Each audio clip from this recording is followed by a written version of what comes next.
I am Vinnie Tortorich. Folks, your good intentions have been stolen, but don't worry. I'm here to help you get them back. You may be soft and succulent at the beginning of this process, but hang in there. Before long, you will be lean and mean, guaranteed. And it's the Wednesday show.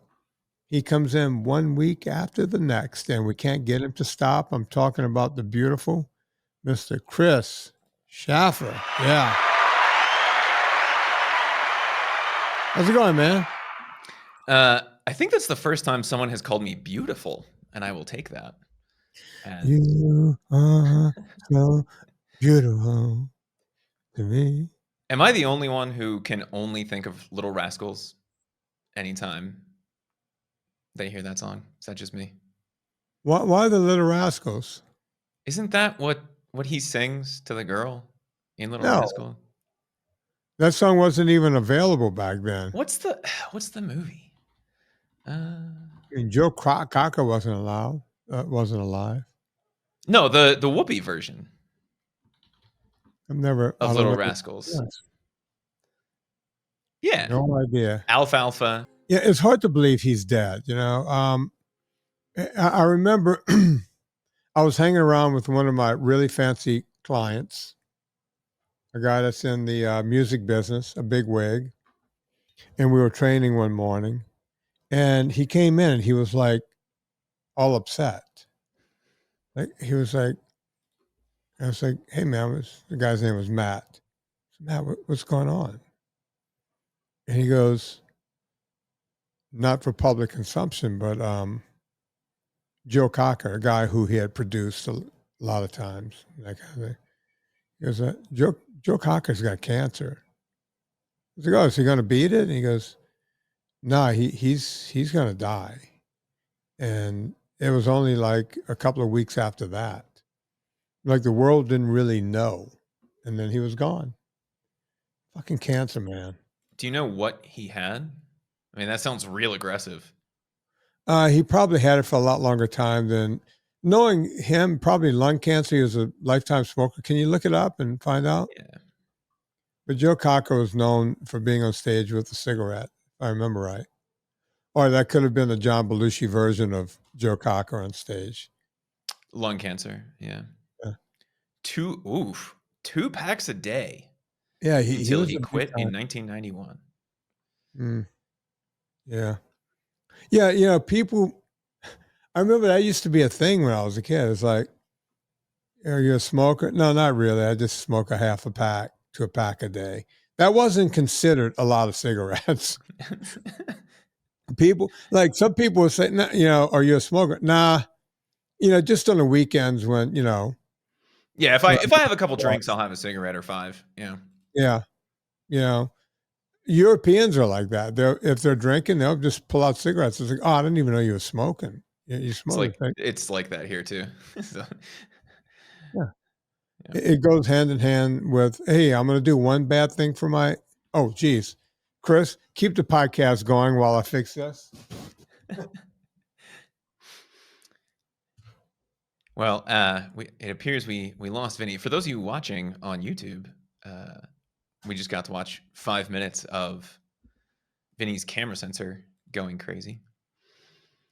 Vinny, the question I have for you when you come back is, what is your favorite song by him? That I think is one of the more well-known songs, but it's not necessarily his best song. So I'm curious. All right. And did you hear any of that?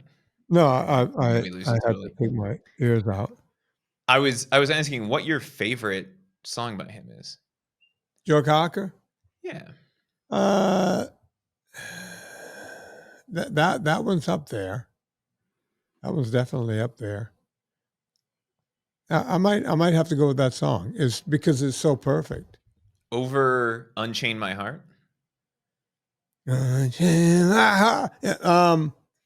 Yeah, look, it's hard. You know, when he's coming in through the bathroom window, that song is good. You know that song?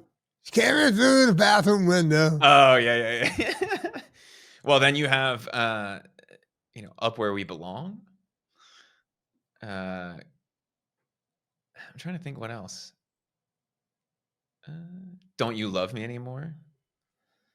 My Father's Son. But I think for me, it probably comes down to You Are So Beautiful or Unchain My Heart. I don't know. I mean, I feel like Up Where We Belong is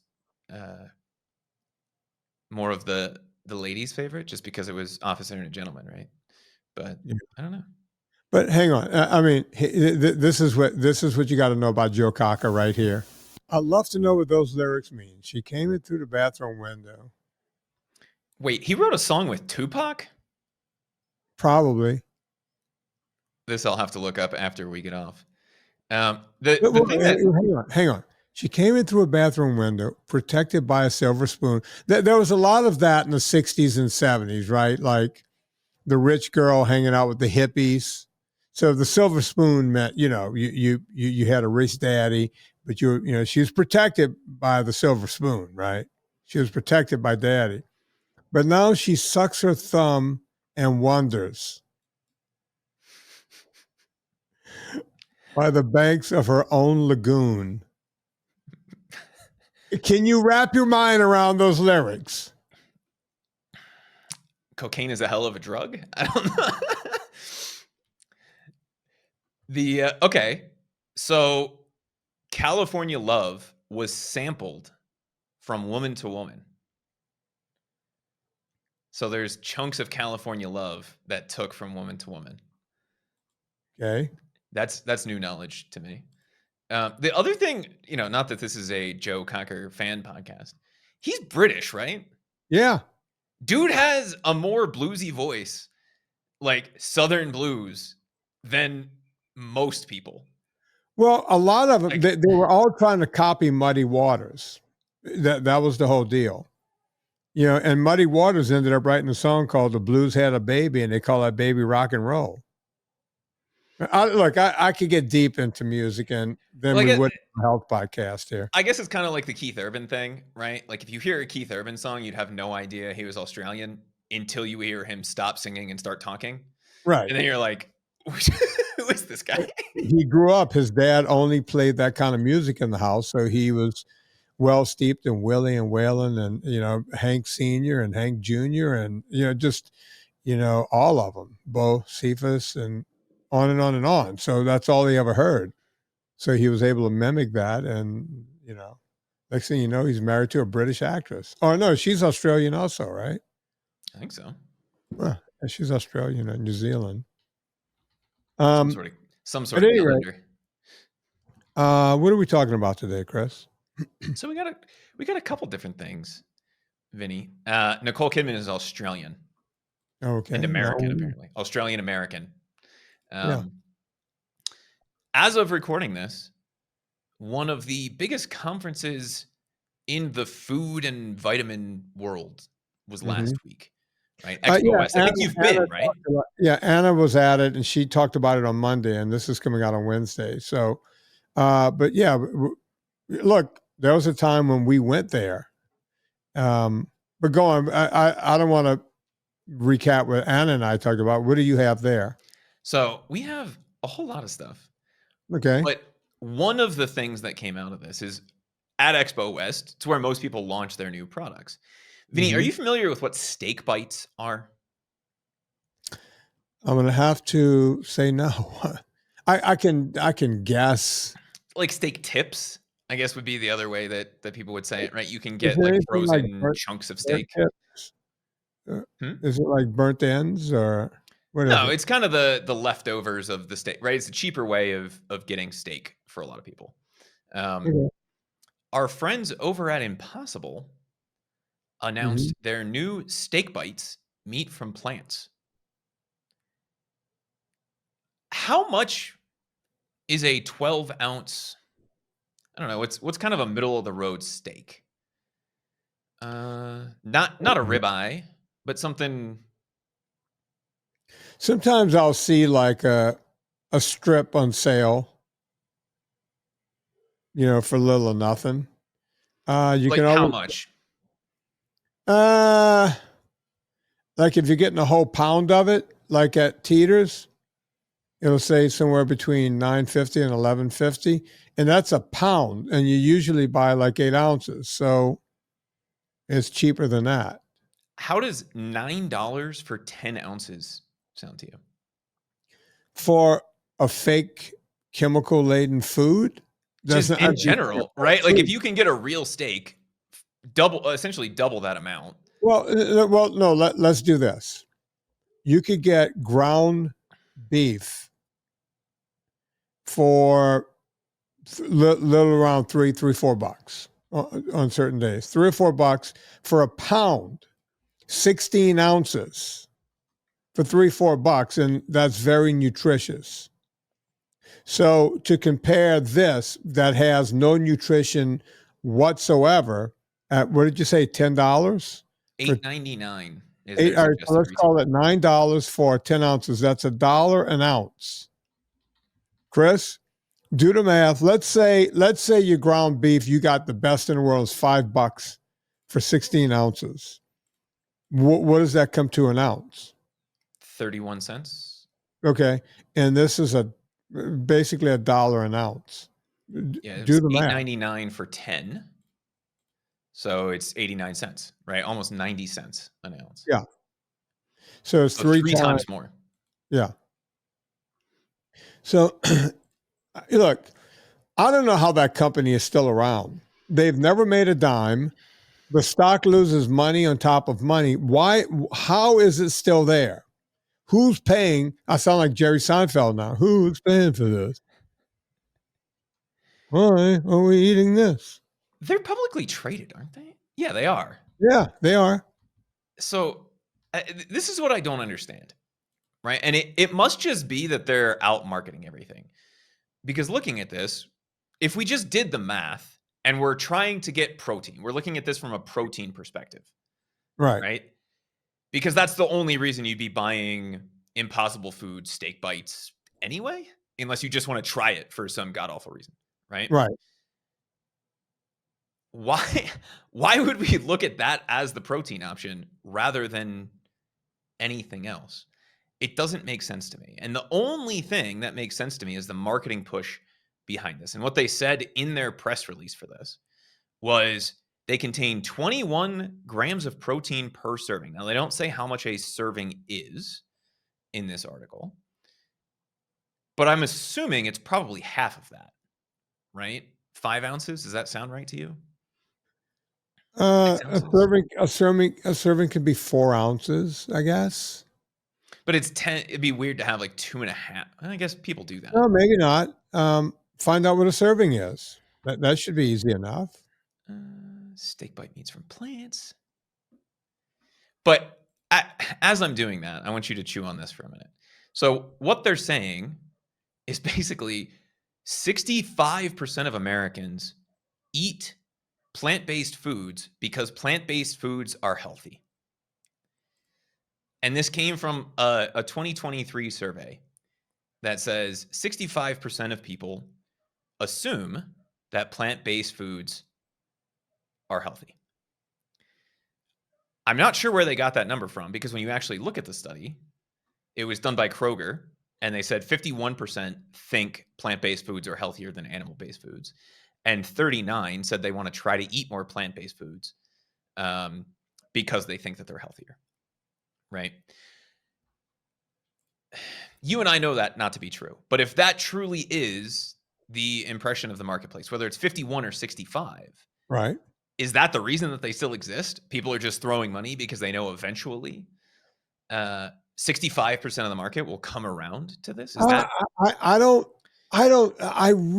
I'm perplexed by it, because the thing we do know about people is whenever you ask people to fill out, even when no one's standing over them, when you ask them to fill out, what they're eating for the year and the whole thing, when they do those epidemiological studies, what we learn is that people lie on those because they write down what they wish they were going to do for that year, or they'll say, how much of this did you eat? And they'll say, well, I don't want to tell them I ate breakfast cereal every morning, and I didn't want to tell them I ate donuts every day. So they lie, right? Even though no one knows their name, right? It's all blind. they want to feel better about themselves. I'll have people tell me, yeah, I exercise all the time. And I'll say, well, what'd you do this week? Well, this was a bad week. I had this, that, and the other thing, and really didn't get to it this week. But I went walking last Sunday. Okay, what did you do the week before? Well, my sister-in-law was in town and my wife, and we did this. And so if you keep going back week after week, it's like, so you don't exercise regularly because I just found out you haven't exercised in the past 2 months. But yeah, before that, I was really into it, right? So people tell you what they want to do and what they're going to do, right? It doesn't necessarily mean that's what was done. I know that because, as you know, Chris, I work on my own. I don't need a boss standing over me. My motivation is, if I don't work my ass off, I won't have a roof over my head. Bottom line. Because guess what? If I don't make it, I don't have a resume. I'm 62 years old. No one's hiring me, right? I know that when I wake up in the morning, I have to be faster than the slowest gazelle, or I ain't eating that night, right? You know the old saying. You know that line? Which one? You don't have to outrun the bear, just your friend? Well, that's another way of saying it. On the Serengeti, every gazelle knows that he has to be faster than the slowest gazelle or he's going to get eaten. Every lion knows that he has to be faster than the slowest gazelle or he won't eat. The bottom line is, when you wake up in the morning, you better fucking be running. Right? So that's just the way life works.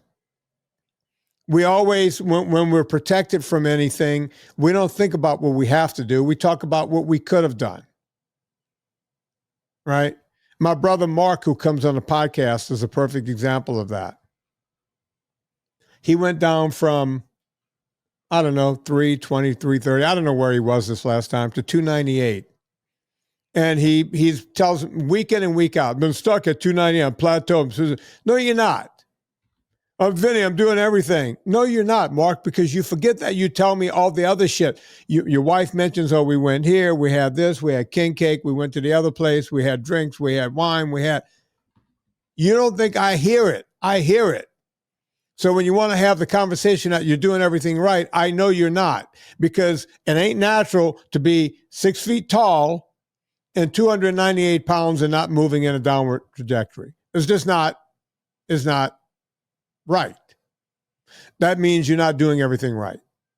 Now, you want to have a different kind, you want me to stop being a hard ass, you want to have a different conversation, we can have that conversation of how you're fucking up and how we can correct that so that you can keep losing weight.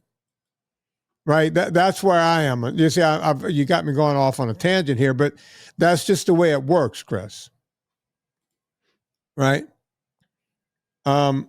Story I told with I told Anna I would tell it to her on Monday. We haven't done that show yet. But I was in a gym on Saturday, pumping iron. I was pumping iron, Chris. Right? Because I know that if I don't get in the gym and pump iron, it ain't going to pump itself. I got to go over there and move something heavy. And all it took was a guy to pass in front. I was looking out the door of the gym. It was beautiful, man. It was like 58 degrees. It's like, man, it's starting to warm up, right? See a guy pedaling past on a mountain bike, just cruising along. It wasn't like a big time techie mountain bike. It was just a guy. It was a mountain looking bike, and set to the backdrop of this shining sun and the whole thing. And I said, you know what? I haven't been on my mountain bike in years. I've been doing all this rowing. I've been doing this cycling indoors. I go do this. I go do that. I started hike. So I got all this stuff going on, right? And I said, you know what? When I get home today, I will take my mountain bike. It's hanging it looks like a bat. It's hanging upside down in the garage by the tires. I got the big hooks up there in the rafters. I went over, and by the way, I got like 7 bikes hanging. If you don't know it, folks, I used to be big into cycling. I was an ultra cyclist, and companies would give me bikes to go do races and what have you. Well, I have this beautiful Specialized bike that Specialized gave me for exactly zero money, like not $8, $9, $10,000 bike at the time, several years ago. I hardly ever used the bike. It's got carbon fiber wheels. The whole thing is carbon fiber. It's got Olin shocks. It's set up, man. It is set up. They just wanted me to have this bike. They said, you don't owe us anything. If it ends up on social media, we're all good. Right? Okay. I made a decree. I don't have to ride the bike. I don't have to do, I just have to take it out of the rack and put it next to my workbench. That's all I told myself I was going to do. Nothing more, nothing less. When I got it down, there's a little dust on it, so I wiped it down. I noticed the chain needed a little attention. It could have worked the way it was, but I cleaned up the chain and the cassette. And I checked to make sure the hydraulics were working right, because it's got, the hydraulics going into the disc brakes and the whole deal. So when I was done with that, I just let it sit there. And then I walked into the house and I was like, where are my mountain biking shoes? So I went into what I call REI, which is right in front of me. It's underneath the stairwell. It's all of my camping, skiing, anything that has to do with the outdoors. It's in there. Tent. You need a tent. You need a Coleman stove. You need hiking boots. You need ski boots. You need cross-country ski boots. Anything is in what I call REI, right there. I went into REI. Boom. Shoes. Oh, look at that. Helmet. Brand new helmet. That Specialized sent to me. I found the pack you wear with the mountain bike here, because you put the water in the backpack and the whole thing. I said, you know what? Go on, Chris. That's the one thing you didn't have in REI was an appropriate water bottle. You and I were on the phone. Yeah. You got everything. I need a water. Honey, I need a. So that's right. I was on the phone with you. I forgot about that. Chris called and we're doing, get the ultrasound out to these people. Chris, what are you doing? Fuck, come on, let's go. And honey, I need a water bottle. What are we doing? So all of this is happening. And I'm talking to Chris and I'm trying to get shit done. So now, Chris, the rest of the story, because I hung up with you and I'm looking around going, the bike is lubed up. I got my shoes here. I got my helmet. I looked through, while I was talking to you, I looked through the bag. I had extra tubes in there. I had everything. I had a chain brake in there. All the stuff I use. I had CO2 cartridges, all left in the bag right where I needed, because I keep everything set up. I looked at Serena and I went, it's about 3:00. I'm going to go find a trail. I'm going to go find a mountain right now. They're not far from my house. They're not high. They're not like in the Santa Monica's where you can get like an 8-mile uphill run or something like that. I said, but you know what? Let me just go warm up this bike, see what happens. I went out for like an hour and 15 minutes, whatever. Nothing, no great shakes, because to be honest with you, when it got to around 5:00, the sun went down behind the mountain. It was getting pretty chilly and I wasn't dressed for it. I wasn't pussying out or nothing, but it was like, okay, I've checked it out. Got back to my car. I drove home, Chris, with a smile from ear to ear. Now I know where all of my equipment is. Guess what I can't wait to do again? Get back on it. See, you're like the amazing Kreskin. You know everything. And by the way, I followed up on Sunday, got up early, even though it was daylight savings, and we sprung forward. We missed the whole hour. Go on. That's got me all riled up this week. Well, we don't change time, kind of like Arizona doesn't change time zones, or Arizona changes time zones. So I'm now Central Time instead of Eastern Time, and that has screwed up my entire week so far. So, folks, if Chris is not answering the emails, it's because he screwed up. No, it'll be an hour later, right? Yeah. You'll get it at like 1:30 in the morning instead of 12:30. Yeah. So yeah, and I'm sitting there going, it's springtime, man. I'm telling you guys this for a reason. It's springtime. I wrote to the woman over at the rowing club because I know UVA has been on that water. It's safer to be in a bigger boat, in an 8-man boat or something like a big sweep boat because they're more stable. And it's like, I don't want to flip over a single. But last summer I didn't flip once, knock on wood. But I know I'll get out there in frigid water and, tweak around or turn around at the wrong time or some, grab a paddle and I'll be in the water. I don't want to do that. So I wrote to this woman I know, hey, if you guys have an extra seat in one of your boats, let me know. I'm ready to get back out there again. You have to do something, right? We can all talk about what we want to do. That's how we started this whole conversation. Oh yeah, I want to eat like that, but I never get to it. I want to stop drinking so much wine, but I never get to it. If you do little things, all it took for me was seeing a guy passing in front of me while I was at the gym, exercising, by the way. I could have taken the rest of the day off and went, you know what, Vin? You spent an hour in the gym. You went to failure in your push routine. You call it a day. You're good. But I just started moving towards something else. And before I knew it, boom, I was on a mountain bike on a mountain, grinning from ear to ear. And by the way, I'm looking at my archery gear again. There's indoor archery ranges, within an hour of me. I could go in the winter. And I don't want to shoot archery with a coat on because, it catches and everything. And I don't want to wear all the extra stuff. I like it when it's at least 60 degrees. So I can go out in a t-shirt or a light shirt and really enjoy it. That's outside. That's out in the sun. I'm going to start doing my archery again. It's all of this excitement that comes with springtime, summertime, all the way into the fall, folks. Start doing it now. We've been cooped up all winter. I know we're going to still have a bunch of frost left, and we're going to probably have that rogue spring snowstorm or something that's going to pop through. But in the meantime, we could go rowing. We could go mountain biking. If you like the road bike, you could do that. Whatever you want to do the live long day. Archery, of course, I shot all winter. I did my skeet, whatever. Get outside. Do something, Chris. I thought you wanted to say something. Oh no, I was nodding along with get Oh, outside and do something. yeah. Yeah. So that's what I'm up to. And Dave the kayak called me too. By the way, he kayaked Dave the all the way. kayak. Yeah, Is that like Dave the Thomas, kayak. not Dave the kayak guy, Dave the kayak. Is that like Thomas the Tank Engine? No, he's Dave the kayaker. Oh, okay. I heard kayak and I was like, that's new. Yeah. No, Dave the kayaker.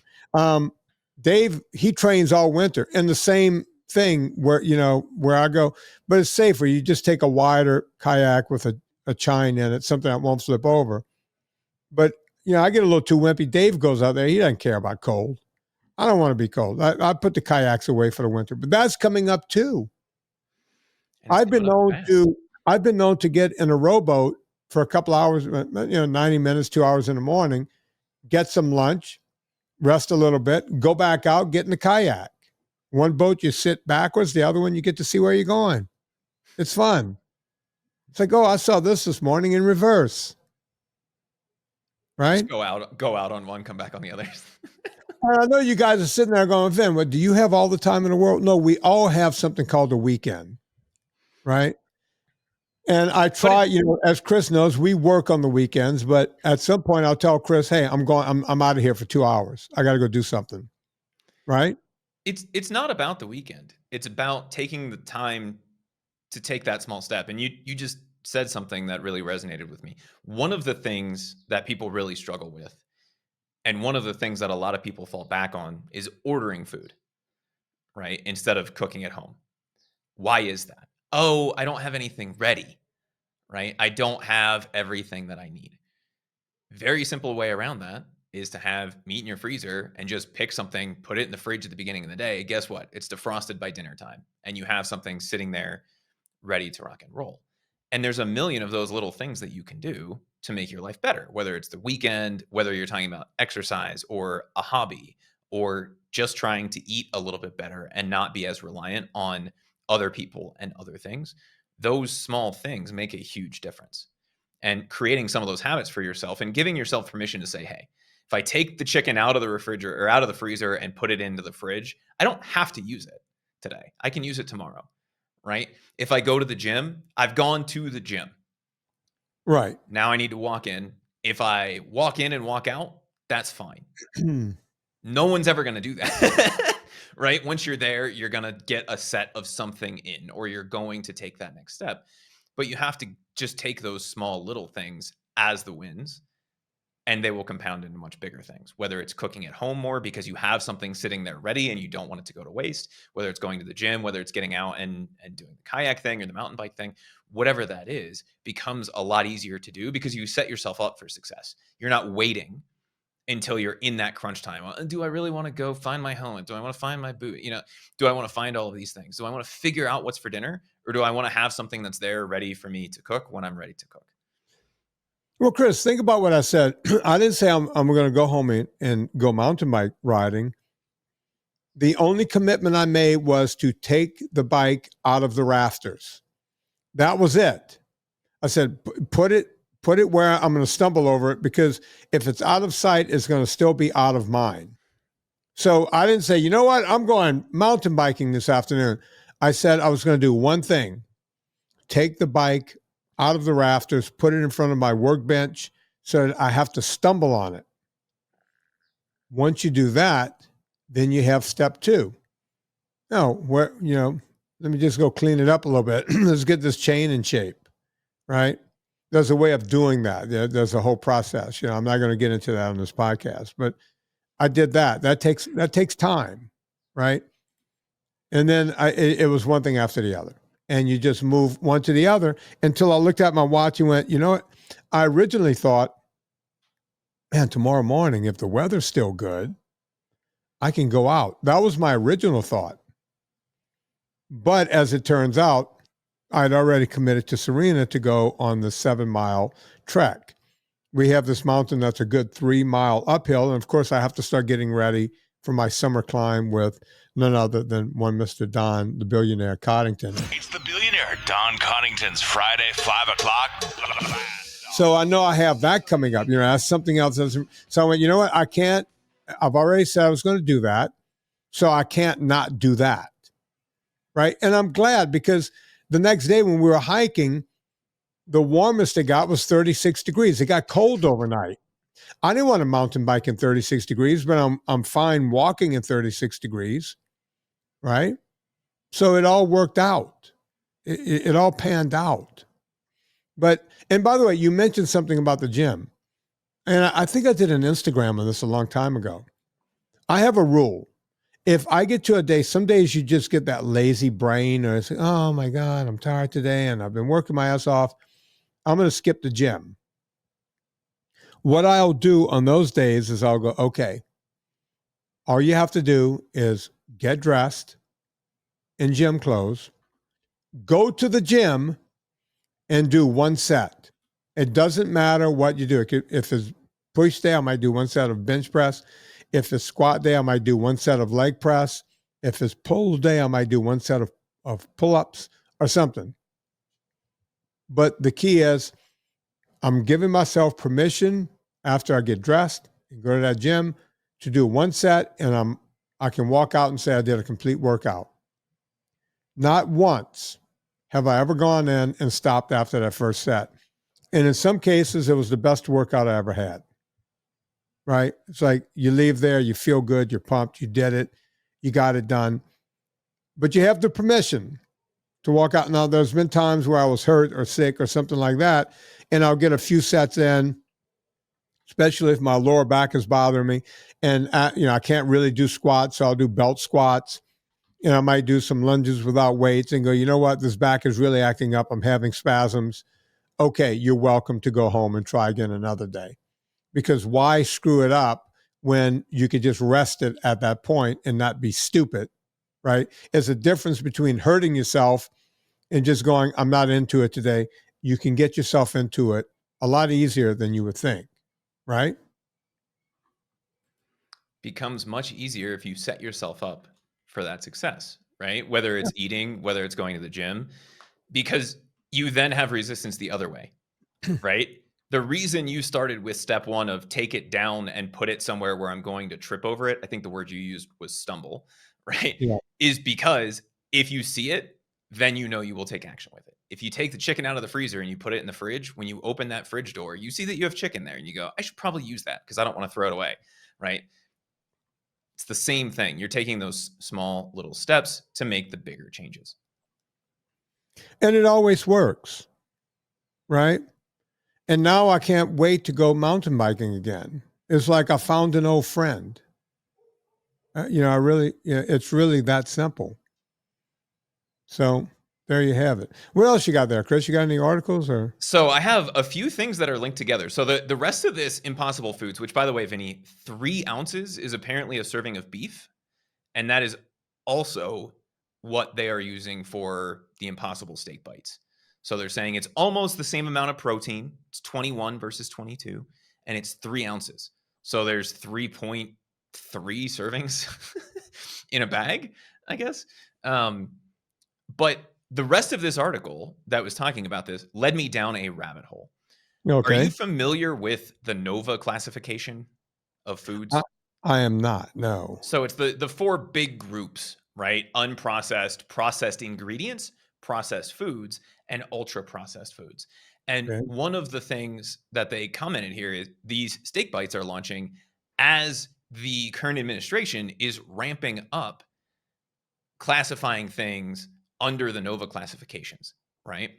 And apparently they are going really hard after ultra processed foods, which is something that they consider this to be.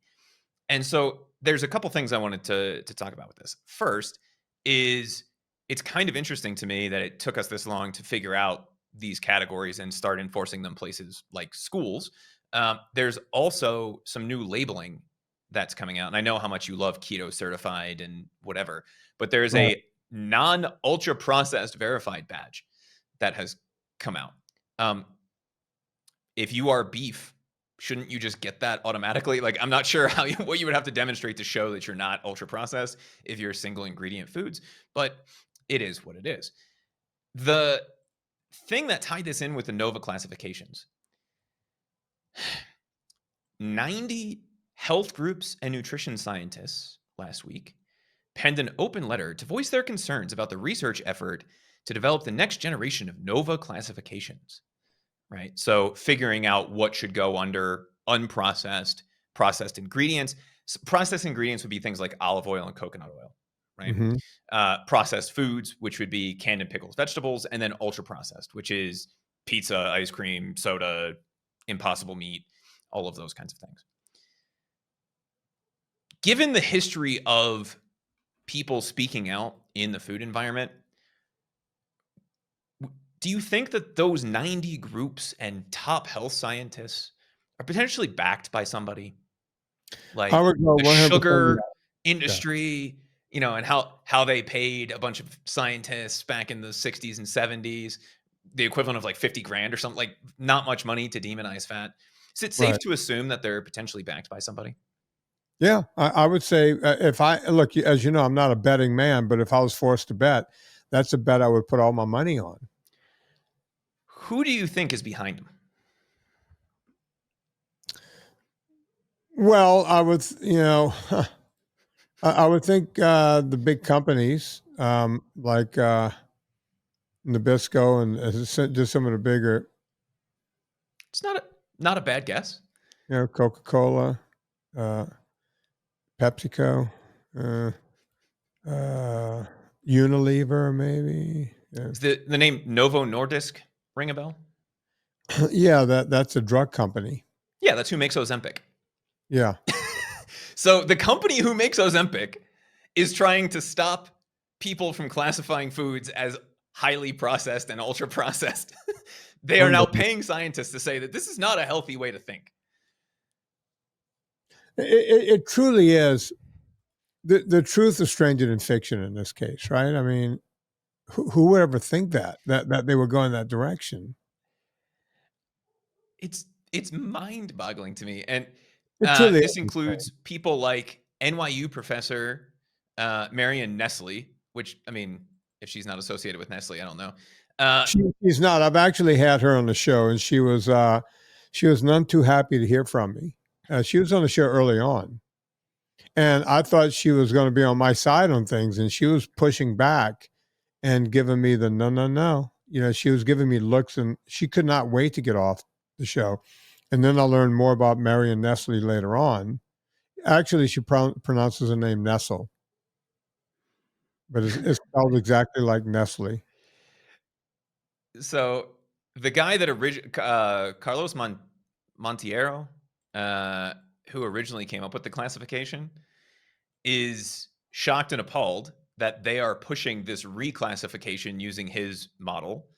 And a bunch of researchers from Sydney joined a letter saying, "Hey, we can't let drug companies who have diet-related diseases as their source of profit be the ones who are reclassifying these things and saying, yeah, maybe McDonald's isn't ultra processed, or maybe Impossible isn't ultra processed. Maybe that should just go in the processed foods group so that it's not banned from schools," which is something this current administration was talking about, was banning those group 4, the ultra processed foods, from schools. And one of the things that came out of the Sydney letter that cracked me up was, in the past, this kind of stuff was done by Nestle, McDonald's, McCain, and Arla, and now I guess it's drug companies. It's like, Yeah, literally, it's the prisoners running the asylum, right? It's the inmates running the asylum. You know, and I've been yelling about this for years, and now we're seeing it more and more. And look, I've had people write to me. You know, I've mentioned RFK on the show a few times. I don't love the man. I don't hate the man. All I'm saying is we have someone that's shaking things up. And I've had people write to me and go, hey, I can't support you anymore because you're behind the current administration. I don't know when I said that. You know, I don't know when someone saw me with a Trumper hat on. I could be a Trumper. I might not be. No one knows because I never talk about politics. But if I'm talking about health and I'm going, hey, there's a guy there doing something good, just because, and by the way, last time I checked, RFK was a Democrat, right? I think he officially changed to be an independent at some point, but okay. So now we hate him because he's part of the current administration. I don't care about any of that. That's why I don't follow politics. All I care about is, and by the way, I never talk about if my candidate won or lost. I've never mentioned, Chris, have I ever mentioned to you what I am? Right, No. left, center, right? Has that conversation ever come up? No. No. We've had conversations about specific issues. All right. But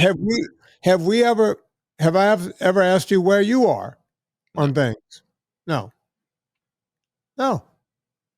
And I don't care. I don't care if people are with the current administration. Again, when someone says, hey, what's RFK doing? It's like, I hope he's doing better than the last person because the last person took a shit, right? Didn't do anything. What was the last person's name? Whose place did he take? The last president? Yeah. No, RFK. Oh, the last HHS secretary? Yeah. Was that the military guy that dressed like a woman or something? Or am I thinking of someone else? So Kathleen Sebelius? No, that's been a while. Let's see. 2025, that'd be him. Xavier Becerra. Okay. Let's look up Xavier. Which, by the way, if the last name that I can remember is from the first Obama administration, that tells me that no one has done anything in that position in 10 years. Right? Like, does Sylvia Burwell, Tom Price, Alex Azar, do any of those names ring a bell to you? Or Xavier Becerra? Right? I'm trying to find Xavier Becerra, and let's see. I'm not coming up with anything. Can you tell me?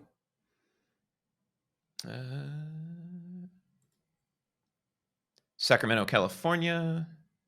Hang on, it's throwing me this in Spanish.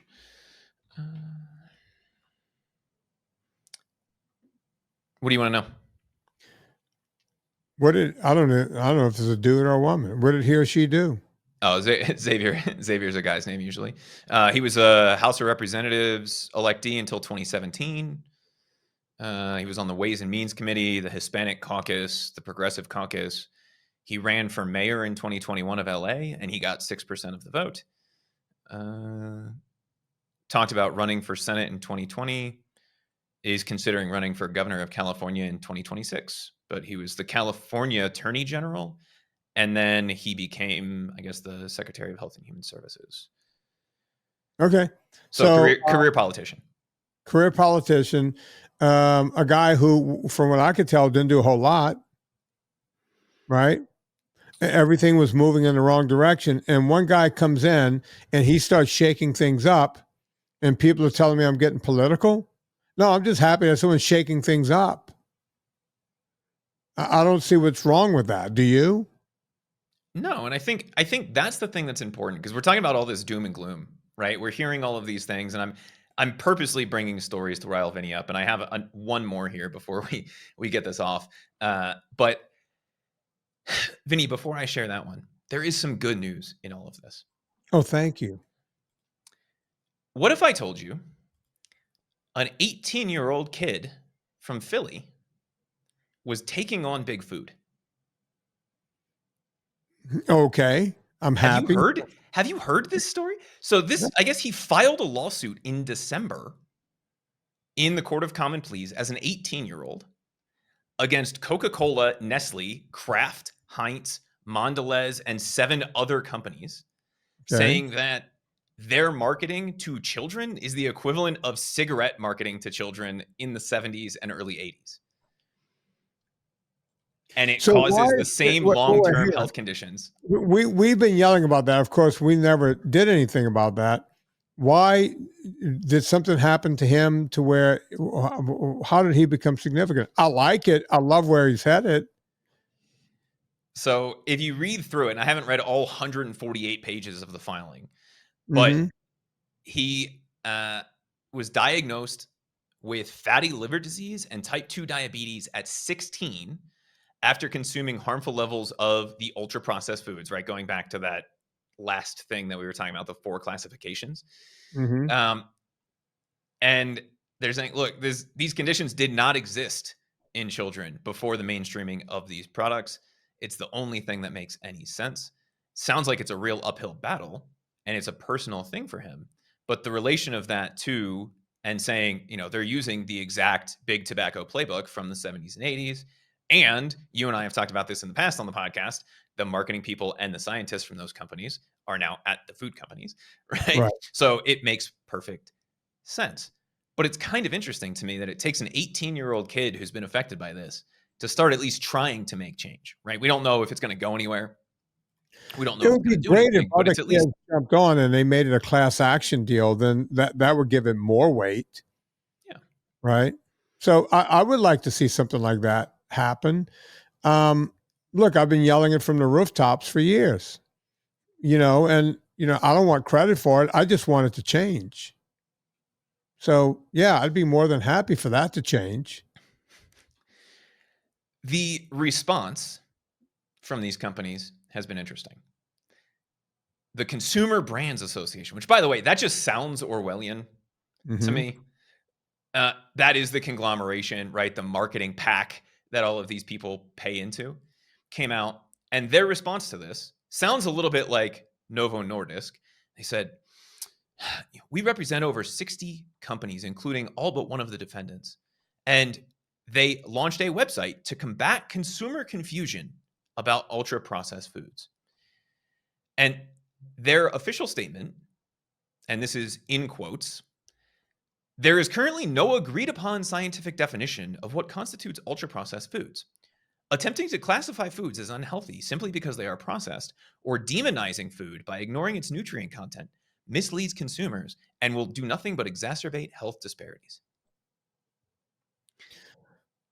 Look, it's nuts. I was just talking to Dr. Buchanan and Dr. Calkins on a podcast, and they're talking about, the ketogenic diet for kids with type 1 diabetes. And the reason that the medical community is against it is for the same reason. It's like, well, it could cause these kids to have, get weirdness around food and cause eating disorders. Okay, you don't say that about the fucking vegan diet, right? You never hear it when it comes to the vegan diet, that it can cause problems. But here we are, right? We have a diet that can, really help these kids if they have type 1 diabetes. We saw it with Mackenzie, what's her name? Bethany McKenzie. She put her type 1, when River was just a young kid, put him on a ketogenic diet. They wanted to remove the kid from the home. They looked at her as an abusive mother. If her husband wasn't a big-time surgeon, they would have had trouble, right? They did a whole documentary on that, on what we're doing to kids. It's just not fair in any way, shape, or form. And it really, really drives me nuts that we're still going that. You want to talk Orwellian, removing kids from homes because you're saving your kid's life? Is that insane, or is it just me? Right? God forbid you have a one-on-one relationship with your own child and think about what's best for them and make the decision based on all of the information instead of one small piece of the information. Yeah. And that's something that's interesting, Vinny. The argument of big food here, and they have this on their website, which is foodprocessingfacts.org. This is the crazy website that they launched to combat all this disinformation. By the way, it's 4 pages. Mm-hmm. Why do we need UPFs and food processing? Reason number 1, nutrition. Processing serves as a critical step to meet consumers' dietary needs. It could be nutrient retention, ensuring consumers can access a product alternative that may be non-dairy or gluten-free or fortified to add vital nutrients like folic acid, calcium, vitamin D, or fiber. Okay. Or you could just eat foods that promote those things like eggs. Right? Food security. Without ultra-processed foods, many people would lose access to food or to the foods that they need. And ultra-processed and processed foods ensure ongoing access to affordable, shelf-stable, and ready-to-eat items that align with individuals' dietary priorities. First of all, who writes like that? Well, the only part that's actually true is you make it shelf-stable. And it's ready to eat, technically. Yeah, you're protecting your product. Their third argument is safety. Protecting public health by ensuring the food supply is safe for all customers. Processing means that we eliminate harmful bacteria to extend the shelf life of food and their vital nutrients. Starting to overlap in arguments here, right? We're saying, oh, it's shelf stable, so it's safe. Their last one is the same as the second one, accessibility, offering consumers more choices to fit their lifestyles without compromising taste, convenience, or affordability. I don't understand the lifestyle part of it either. Which lifestyle are we talking about? The one where you're sitting on a couch and you can't get up because you have type 2 diabetes and you're 300 pounds overweight? Where's the lifestyle? Right? Is that a lifestyle? Sounds pathetic to me. And I don't blame the person who's on the couch, because in a lot of cases, and in most cases, they thought they were doing the right thing. They were lied to by everyone. Their doctor, the government, the food companies, all in cahoots, right? So I don't blame them. People go, oh, what about these fat people? You know what? I work with them every day, right? These people are not the problem. They're what happens. This is what happens when you do this, right?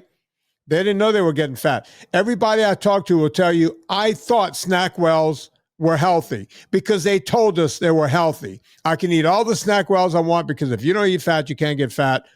And on and on and on. Every fucking thing. They told me coffee was bad, so I don't drink coffee. Turns out coffee is the best thing in the world you could drink, right?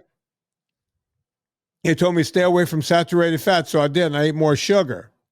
When, in fact, the only fat you should have stayed away from was trans fat, the shit they put in your French fries and everything else, including your foods. foods were, everything you ate, every chocolate bar, it probably had, you name it.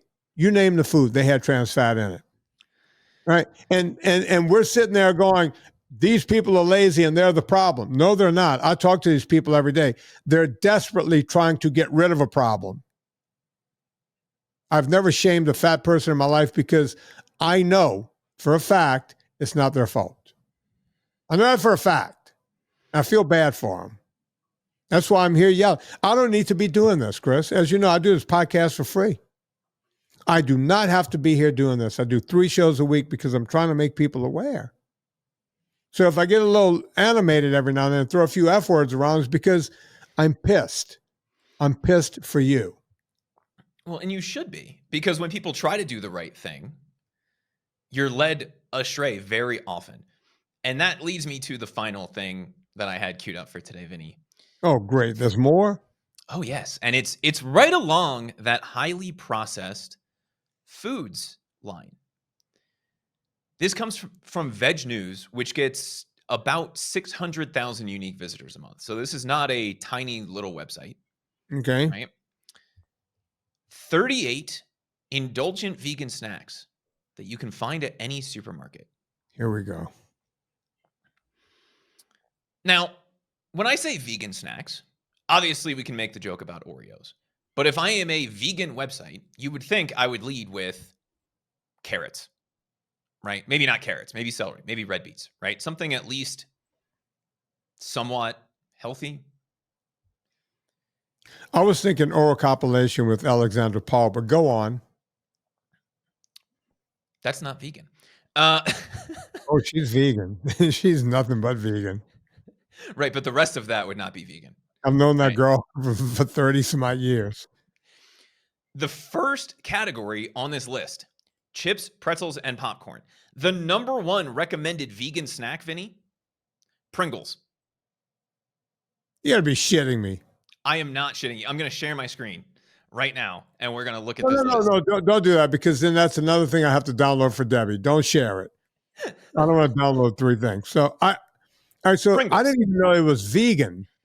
I didn't either, but our Mexican friends will be very happy because number 2 on the list, Takis. Do you know what Takis are? No, I wish I did, but I don't. You know what a Frito is, right? Yeah. It's like a spicy Frito or like a really spicy Cheeto type of a thing. Like a crunch? Yeah. All right.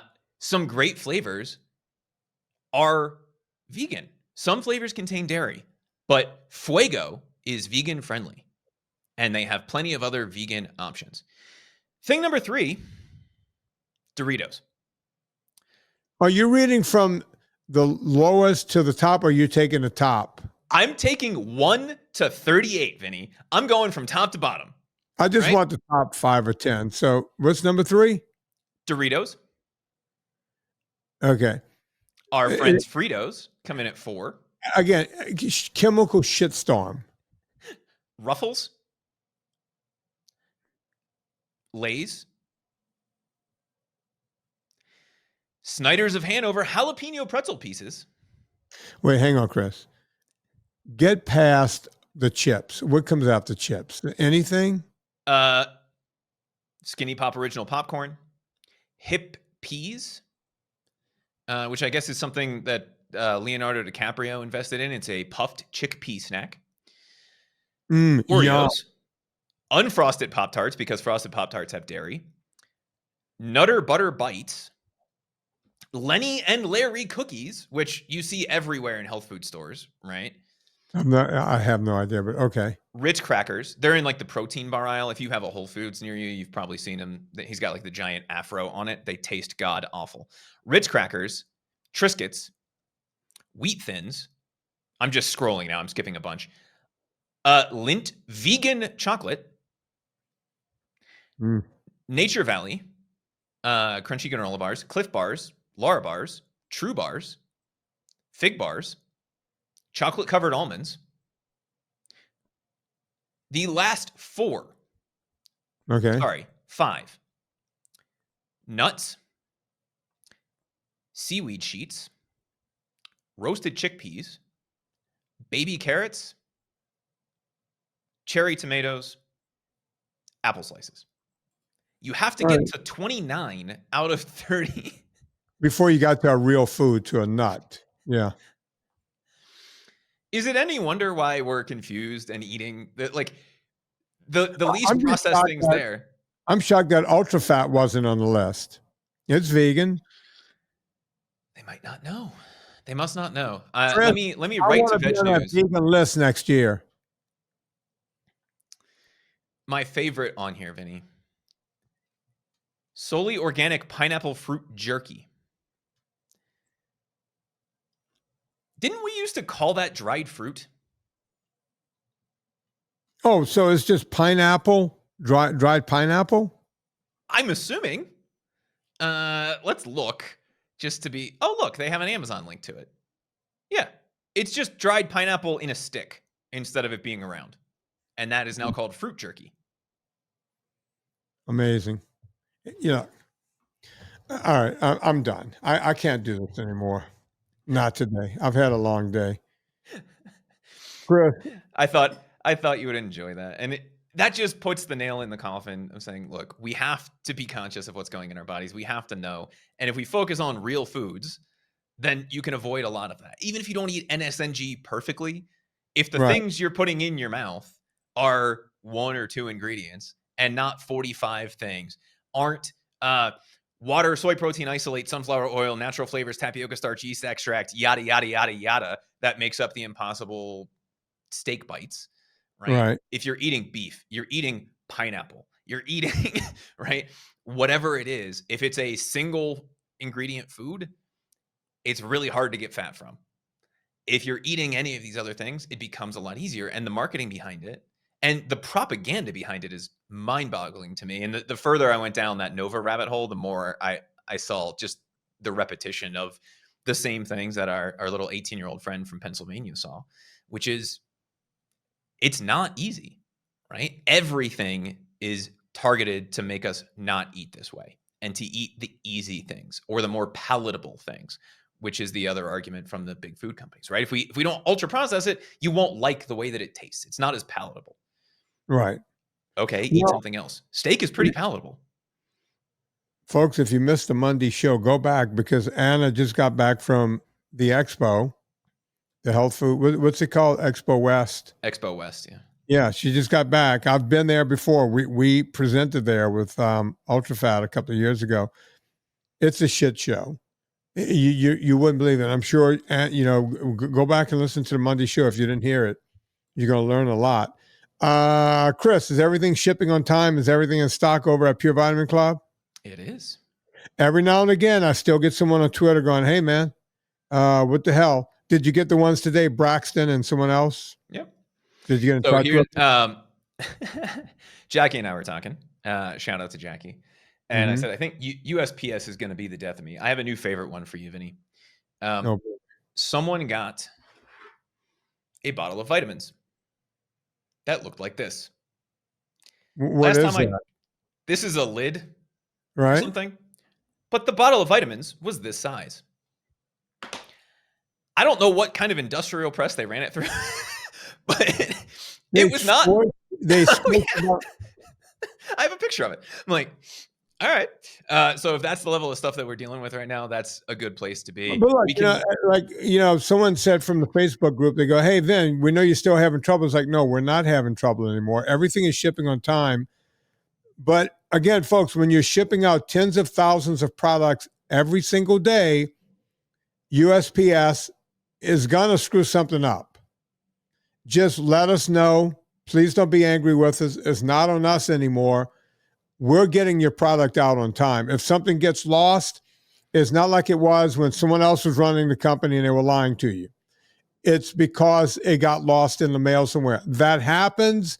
Think about it. Think about the number of times you send something in the mail and it takes weeks or months or it's being held up and this and that. We're sending out tens of thousands. When you think of coffee, vitamins, and foods, we're sending out tens of thousands of products daily. Something's going to screw up, and I apologize for it. But at this point, it ain't us. Just let us know. Kindly let us know. No reason to get upset anymore because we're running on time, and we will track it down and we'll put another one in the mail to you. You know, my promise to you was to get this stuff out, and that's what we're doing. Go check out all those companies and everything else we're doing. Vinnie Tortorich.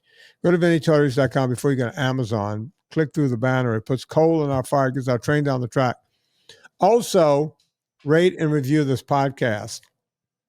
We were talking about becoming a weekend warrior and exercising on the weekend. So it reminded me of this song on behalf of Chris Shaffer. My name is Vinnie Tortorich. Put life into living, and let's do it with Loverboy.